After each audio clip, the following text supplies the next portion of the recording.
Mga kapatid, huwag kayong umasa sa mga taong sikat para sumikat din kayo. Good day mga kapatid, Kaya Moro, napapasal lang po tayo mga kapatid, no? Grabing tao ang nagpapapicture, gustong makavideo kay Diwata. Hello Diwata, ano bang meron? Oo, sikat si Diwata. Mas sikat pa nga siya kaysa sa mga ibang artista na matagal na. Pero hindi ko pa rin makuha kung bakit ganun na lamang kadaming vlogger, ganun na lang kadaming content creator, na alam mo yun, gusto mong magpa-picture sa kanya. Kung ikaw isang content creator, magpapapicture sa kanya, bakit? Ba't ka magpapapicture sa kanya? Para magka-views ka? Para sumikat ka rin? Ganon? Ilan na ba ang nagpapapicture at binibideo si Diwata na sikat na?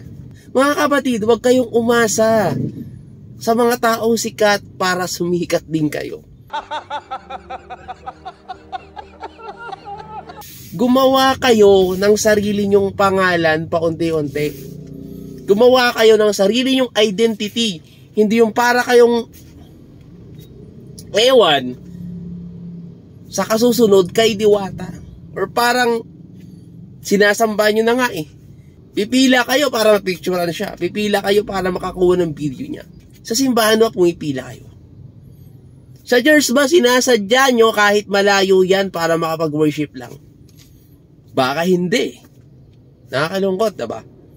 Parang mas prioridad pa nating makakuha ng litrato at video ni Diwata kaysa pumunta sa church at makinig ng salita ng Diyos.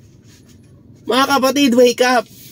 Malapit na ang katapusan ng mundo. Maging mapagbatsyag at mas matalino tayo ng kaunti.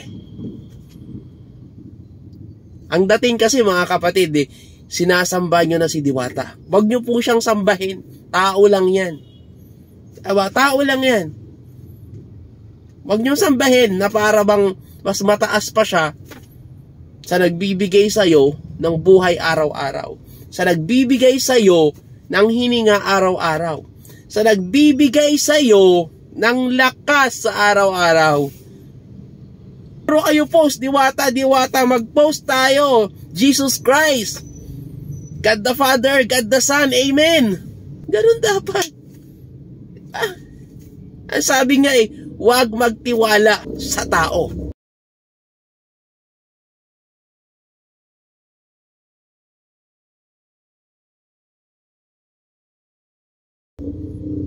Good day.